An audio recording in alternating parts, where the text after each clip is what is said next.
Assalamualaikum warahmatullahi wabarakatuh. Kami dari kelompok 4 ingin mempresentasikan makalah tentang sistem cashless di Pondok Pesantren Nahdlatul.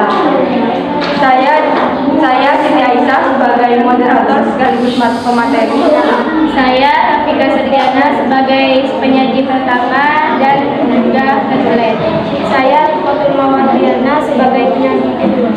Saya Esti Gamalasari sebagai penyaji ketiga.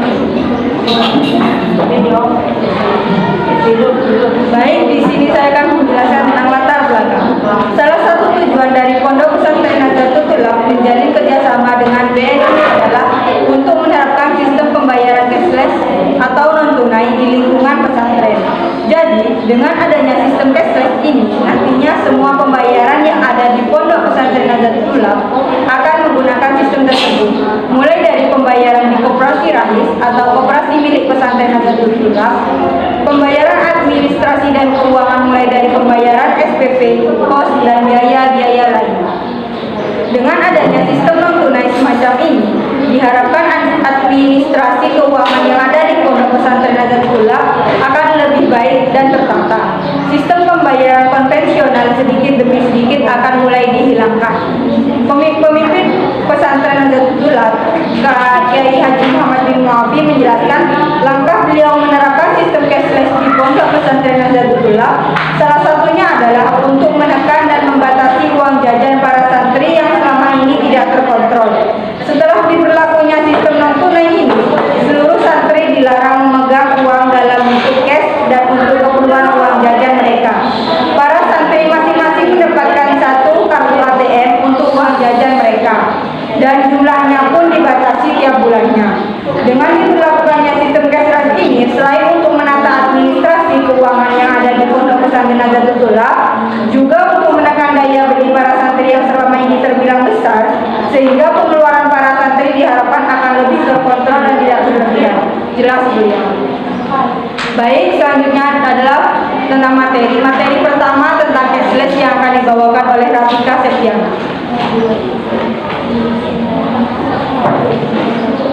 Terima kasih kepada moderator. Baik, di sini saya akan menjelaskan tentang cashless. Cashless adalah sistem pembayaran tanpa uang tunai. Sesuai dengan arti secara harfiah, berarti tidak atau tanpa menggunakan uang tunai. Cashless mengacu pada pembayaran yang berbentuk digital.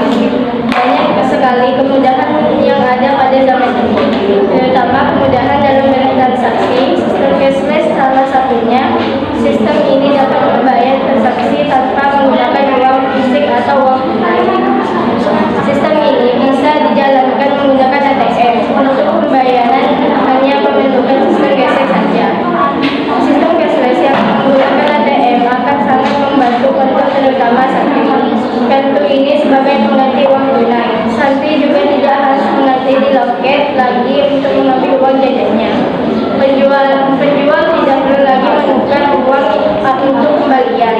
Tinggal gesek, masukkan password, bayar sesuai nominal, selesai.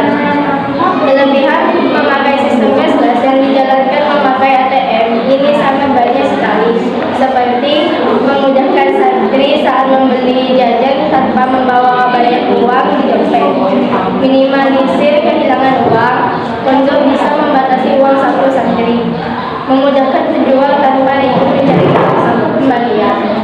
Uang yang terpotong untuk menggunakan cashless diambil dari uang saku masing-masing santri. Selama santri memiliki uang di pondok, maka santri bisa berbelanja dengan pembatasan yang diatur oleh pondok.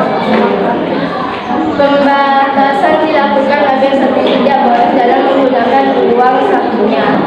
Santri Nahdlatul tidak boleh bertransaksi atau membawa uang tunai, bisa disebut cash.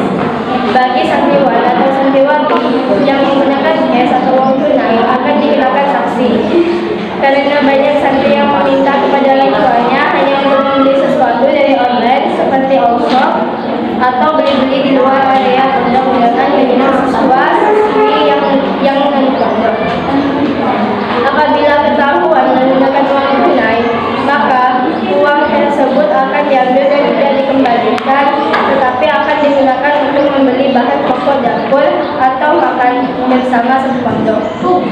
Selanjutnya saya serahkan kepada moderator. Untuk materi kedua yaitu tentang ATM yang akan dijelaskan oleh Rikotul Mawardian.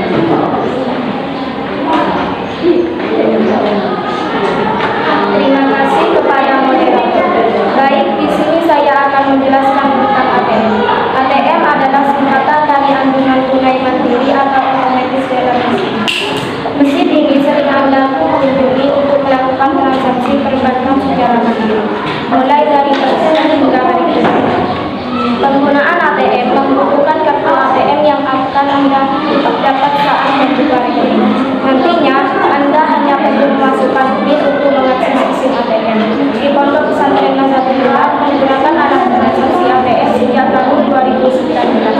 ATM digunakan santriwan atau santriwati untuk bertransaksi selama mereka ada di pondok atau di rumah. Tetapi batasan saldo setiap santriwati 350 per bulan, sedangkan santriwan 250. Apabila lebih dari nominal tersebut, maka saldo ATM tidak akan masuk ke nomor rekening tersebut dan lebihnya akan masuk di bulan depan. ATM yang digunakan sendiri terdapat dua rekening ATM. Rekening ATM bukan hanya untuk santri yang dari pondok pesantren Nazatul Ulum, melainkan bagi yang pondok juga mendapatkan rekening ATM. Yang pertama adalah rekening yang digunakan untuk uang jajan. Adapun proses memasukkan uang jajan yaitu melalui outlet ke BAK atau bagian administrasi keuangan. Lalu dari BAK mentransfer ke setiap rekening santri. Akan tetapi saldo ATM dimasukkan hanya setiap hari Selasa dan Sabtu. Yang kedua adalah rekening DE untuk uang tunggakan per bulannya. Rekening ini digunakan ketika wali santri yang ingin membayar tunggakan tetapi tidak bisa datang ke pondok pesantren langsung, maka bisa melewati rekening DE tersebut. ATM ini mempermudah bagi santri untuk mentransfer uang jajan bukan bulanan SPP. Cara menggunakan ATM sebagai berikut. Ketika kita sedang membeli sesuatu yang harganya di atas 20.000, maka kita harus menggunakan ATM. Yang pertama, ambil ATM di outlet, kemudian kepada kasir yang menjaga. Yang kedua, masukkan 6 digit PIN ATM tersebut. Yang ketiga, masukkan jumlah yang ingin diambil. Yang terakhir, pilih cetak resep jika ingin mendapatkan struktur transaksi. Dan apabila mesin tersebut melakukan maka transaksi tersebut dihasil. Dalam penggunaan ATM terdapat kekurangan dan kelebihan sebagai berikut. Kelebihan kita menggunakan ATM. Yang pertama, simple, bisa dibawa kemana-mana. Yang kedua, efisien, digunakan untuk transaksi hanya di BC. Yang ketiga, bisa tarik tunai. Sedangkan kekurangan ketika menggunakan ATM, yang pertama, saldo tidak boleh melebihi nominal. Yang kedua, bisa disalahgunakan, bisa. Selanjutnya saya serahkan kepada moderator.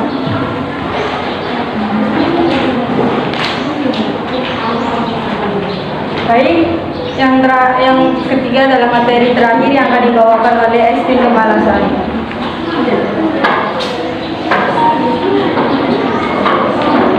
Terima kasih pada moderator. Baik, di sini saya akan menjelaskan tentang koin.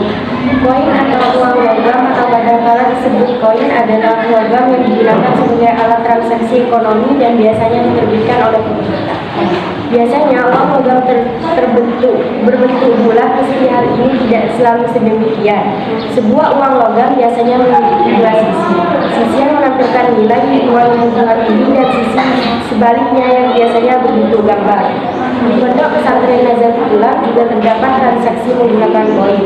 Koin ini digunakan untuk bertransaksi yang nominalnya di bawah 30.000. Apabila lebih dari 30.000 maka menggunakan ATM. Koin ini berawal dari jumlah uang jajan santri yang melewati batas. Tetapi pondok sudah menentukan maksimal uang jajan santri. Sebelum adanya koin, santri menggunakan buku tabungan yang jumlahnya tidak dibatasi. Maka dari itu transaksi santri berubah dengan menggunakan koin. Koin di Pondok Pesantren Nazatul Ulum seperti koin sendiri.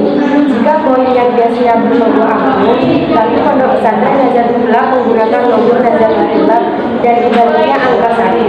1 koin Pondok Pesantren Nazatul Ulama berharga 1.000. Pengambilan koin tersebut terjadwal agar santri bisa hemat. Jadwal ini dimulai dari hari Sabtu sampai Kamis. Untuk santriwan atau santriwati SLTA setiap hari Minggu, Selasa, dan juga Kamis. Sedangkan SLTP setiap hari Sabtu, Senin, dan Rabu. Setiap kelas 1 SLTP dan SLTA pengambilannya dimulai dari jam 7.15 sampai 7.30. Untuk kelas 2 dan kelas 3 SLTP atau SLTA pengambilannya dimulai dari jam 12.20 sampai 14.50. Sedangkan yang non-pondok pengambilannya ketika jam istirahat. Penjadwalan pengambilan koin ini agar santri tidak boros saat mengambil koin. Pengambilan koin ini terbatas maksimal 30.000. Cara menggunakan koin sebagai berikut.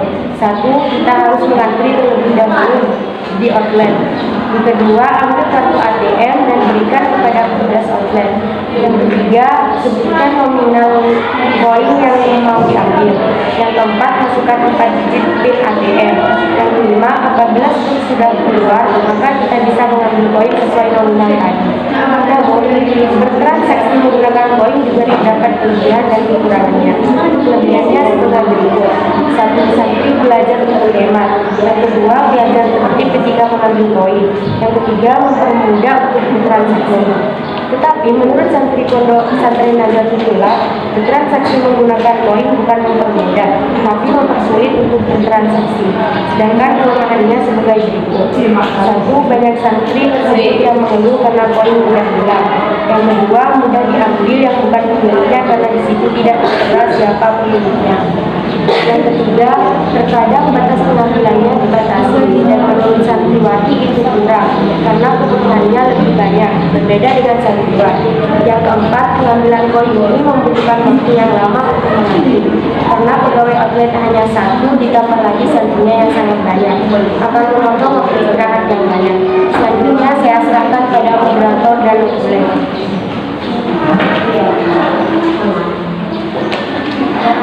Baik, untuk yang keempat yaitu sesi tanya jawab. Apakah ada yang mau bertanya? Ada. Untuk Radina Akilka Tafidia, silahkan. Perkenalkan, nama saya Radina Akilka Tafidia. Saya mau bertanya, struktur transfer uang dari rumah ke ATM bagaimana caranya? Terima kasih. Kemudian untuk Pak Iza, silahkan.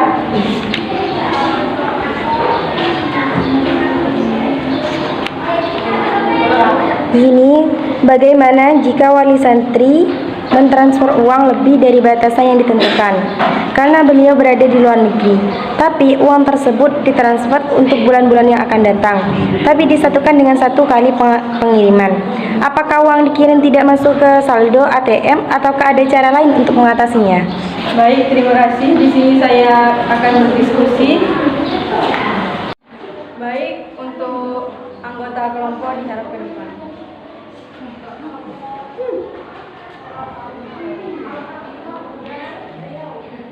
Baik, setelah kami berdiskusi, kami akan menjawab pertanyaan dari Radina dengan Ica. Baik, di sini saya akan menjawab pertanyaan dari Radina. Adapun proses memasukkan uang jajan yaitu melalui outlet ke BAK atau bagian administrasi keuangan. Lalu dari BAK mentransfer ke setiap rekening santri. Akan tetapi saldo ATM dimasukkan hanya setiap hari Selasa dan Sabtu. Yang kedua yaitu saya akan menjawab pertanyaan dari Faiza. Faiza bertanya, bagaimana jika wali santri mentransfer uang lebih dari batasan yang ditentukan karena beliau berada di luar negeri, tapi uang tersebut ditransfer untuk setiap bulannya yang akan datang, tapi disatukan dengan 1 kali pentransferan. Apakah yang dikirim tidak masuk ke saldo ATM atau ada cara lain untuk mengatasinya? Karena di sini ATM-nya sudah dibatasi dengan santriwati yaitu 300, santriwan 250. Apabila lebih dari nominal tersebut, maka transfer tersebut gagal atau mentah. Baik, di sini saya akan membacakan kesimpulan dan saran. Kesimpulannya adalah cashless adalah sistem sistem pembayaran tanpa uang tunai sesuai dengan arti secara harfiah yang berarti tidak atau tanpa menggunakan uang tunai. Cashless mengacu pada pembayaran yang berbentuk digital. ATM adalah singkatan dari anjungan tunai mandiri atau automatic teller machine. Mesin ini sering Anda kunjungi untuk melakukan transaksi perbankan secara mandiri, mulai dari transfer hingga tarik tunai. Penggunaan ATM membutuhkan kartu ATM yang akan Anda dapat saat membuka rekening. Nantinya Anda hanya perlu memasukkan PIN untuk mengakses mesin ATM. Uang logam atau kadangkala disebut koin adalah logam yang digunakan sebagai alat transaksi ekonomi dan biasanya diterbitkan oleh pemerintah. Biasanya uang logam terbentuk bulat meski hal ini tidak selalu demikian. Sebuah uang logam biasanya memiliki dua sisi yang menampilkan nilai uang yang diwakili dan sisi sebaliknya yang biasanya berbentuk gambar. Yang terakhir adalah saran. Dalam penyusunan makalah ini kami menyadari bahwa yang kami tulis masih banyak kesalahan, baik dari sisi materi dan cara penulisan. Oleh karena itu, penulis mengharapkan saran yang bersifat membangun kesempurnaan makalah ini, sehingga makalah ini dapat menjadi wawasan pengetahuan bagi pembaca. Cukup sekian presentasi dari kami, kurang lebihnya mohon maaf. Wassalamualaikum